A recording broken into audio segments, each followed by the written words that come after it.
Hey guys, hope everything is going well. You guys know that drill. Smash that like button, subscribe if you haven't, comment down below. Follow me on Instagram at AIH underscore sports. Follow me on my finance channel at AIH Finance.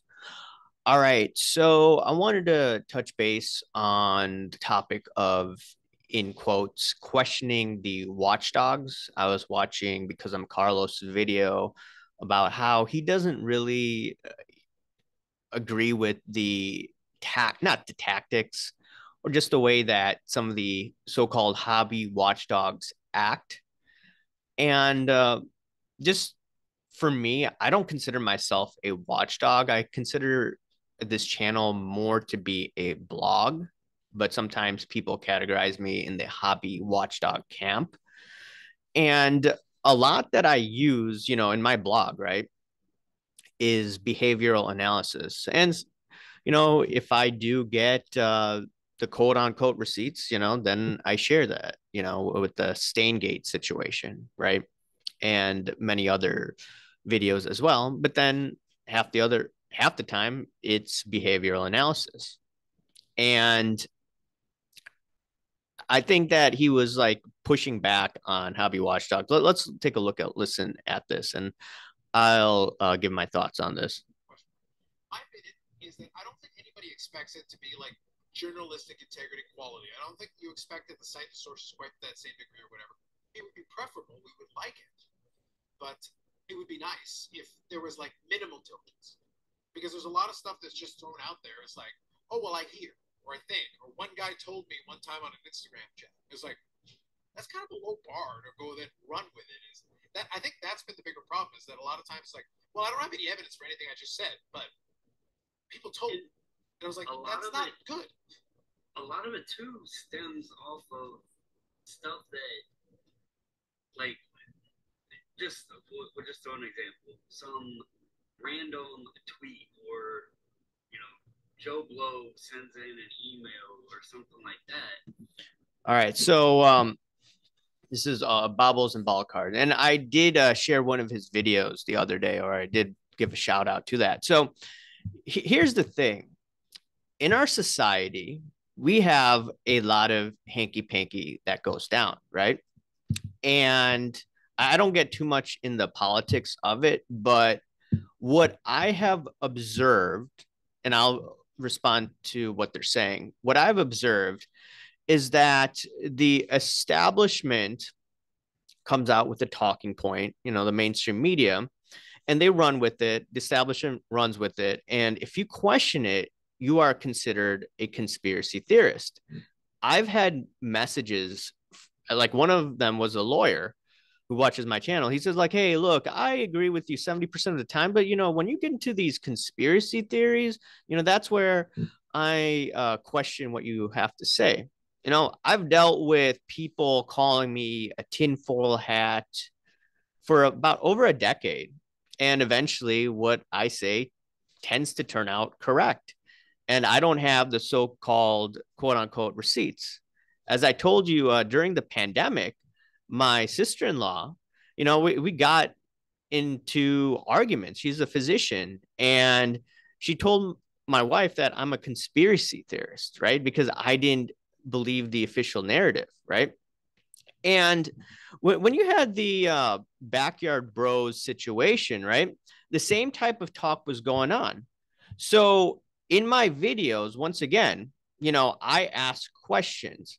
The reason why I ask questions is people then send me more information. Now, if I didn't ask any questions, then I wouldn't be able to come up with some of my conclusions, which have turned out right. Right. This is me doing this on the side. This is not my full time job. So, um, not to mention, Carlos has a relationship with PSA Canada, Bobbles and Ball Cards. He is a group submitter with SGC. So you could argue, are they part of the establishment, right? They do ton of business with, not business, they are aligned in some way, shape, or form with the establishment of the hobby. So let's get that out of the way. And this was a video that I clipped from Cage Lawyer and Goldberg Luca Nation. I do like them.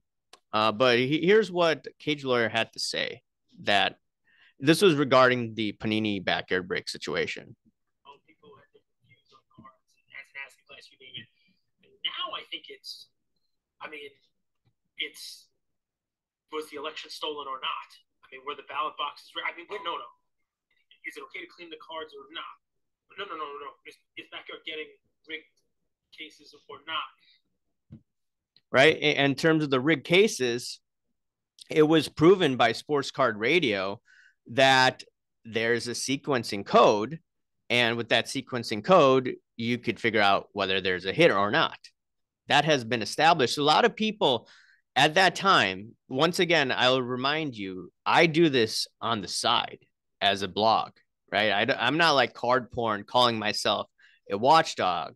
And remember, card porn has some sort of relationship with Ken Golden. That's established, right? So the thing is, a lot of people were pushing back saying that, like, how could you say that? You need more evidence, when it was clearly obvious something shady was going on. And now a lot of those people are quiet. And now the attention is like, oh, these hobby watchdogs, people questioning the narrative, we need to push back on these guys. No. The pushback needs to come back against the industry, because the industry has shown over and over and over again covering up for the establishment or taking it easy on the establishment. And I'll go over to Card Ladder over here. And this was once again regarding the Panini loaded box situation. Might sound like really stupid, but like it's blaming me in this hypothetical conspiracy theory, and believe me, Christina loves conspiracies. But like, if you are a breaker and you know that you're getting these like rigged boxes, why are you selling spots at the same price like as everyone else? Instead You're saying if they knew they had $1 million card, yeah, it seems one, like, do we really believe that backyard breaks isn't going to just open that box themselves and like sell that card like at an auction house and not release that they were the ones who sold it? right. Like the same people who during a giveaway were like, JK, that's too expensive of a card. Like, you really think that these people are going to say yes? If you keep going, you're gonna have to come on camera. I'm not. Okay. Just people don't want to look at the half of my face looking at you. Well, then look straight at Josh and look at his face while I break All right, down. Christina's introduced some good points here. So where do we go next, John? What's left to say? This is why I got so mad at those kids for that whole Trevor Lawrence Kaboom debacle, is because like they gain almost nothing by pulling down this one card. They gain a lot by doing something positive for the hobby, growing their community, continuing to open. Because their constant revenue stream is from opening more and more wax, right? It's not from like pulling this one hit for themselves and screwing anybody in a deal. It's the same thing here. If they're getting these big hits, their incentive would not be to keep any of them or to make any trouble for themselves with some of these hits and some of this drama. It's to continue to build their excitement and open more wax consistently going forward. Now, obviously, if they're going to be opening all these monster one-of-ones, that's going to help that. So that would kind of be the issue. But wouldn't Panini, like, if I was a Panini person, the best case scenario for me would be to have all the customers out there thinking that they can be the one to get the hit. And so I would want to spread it as much as humanly possible. I would want it to go to random every single time, so that everyone feels. So I'll stop this here. You can watch the video if you'd like. So from the look of it, it appears that they were in disbelief that, hey, nothing's going on wrong here. I mean, why would this be occurring? This was the pushback that I was getting, and I'm sure Sports Card Radio was getting during that time. They did more of an extensive dive into it. And obviously with, I think it was one breaker had supplied them information that, hey, you could crack the code. A lot of people in the industry didn't want to speak up because they didn't want to hurt their reputation. So what you see over and over again is in this industry, you have people staying silent about the hanky panky or saying like, no, I don't think anything's going on wrong. I mean, look at this past year. Okay. You had many situations where the industry stayed silent. Remember the time where I was one of the few saying that, hey, look, there's shill bidding going on the secondary market for these zero cool cards. Now, people were saying, like, who cares about zero cool? Well, Fanatics is coming in. You have to ask, like, why is this happening so rampantly? Okay. So I got heat from that.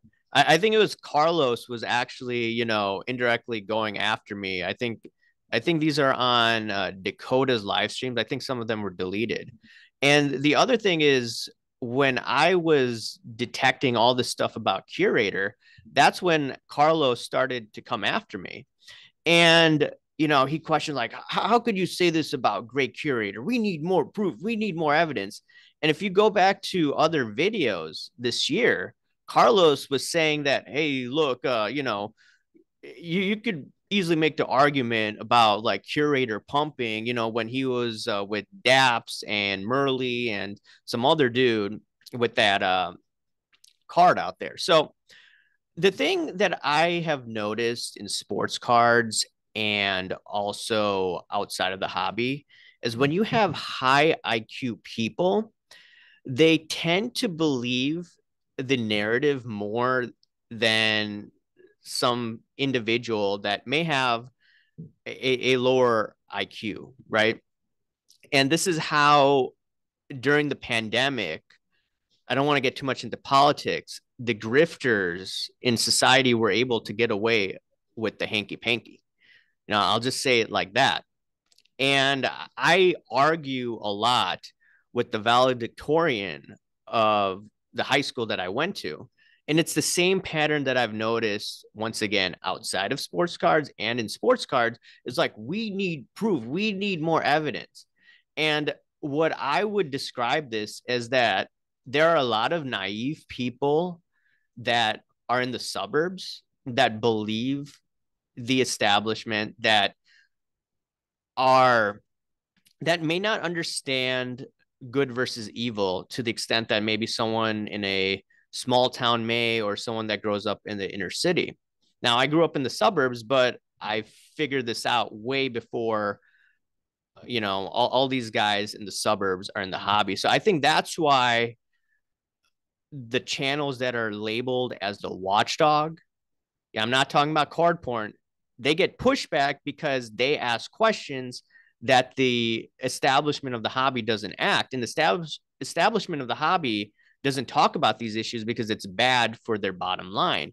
So people are not accustomed to hearing the counter argument. And eventually, a lot of these counter arguments that I've made have actually turned out true, right? So it is what it is. The watchdogs, the so-called watchdogs, people should be asking questions, whether you are considered a watchdog or not. And people that should be questioned are people in the industry because there's so much shady behavior. This is one of the most shady industries that I've seen. I put it on the level of big pharma. But this industry is very corrupt, very shady. It needs to be called out. And when you have guys that are in the suburbs, there's a lot of naivety when it comes to that. So just wanted to throw my thoughts on that, guys. Anyways, I hope for those that celebrate Christmas, Merry Christmas. Those that are celebrating Hanukkah, Happy Hanukkah. And I know there's some other holidays this year, like Diwali was a few months ago, Eid, whatever you celebrate.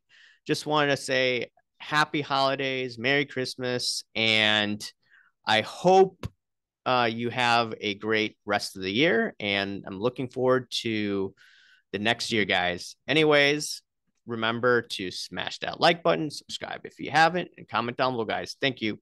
Bye.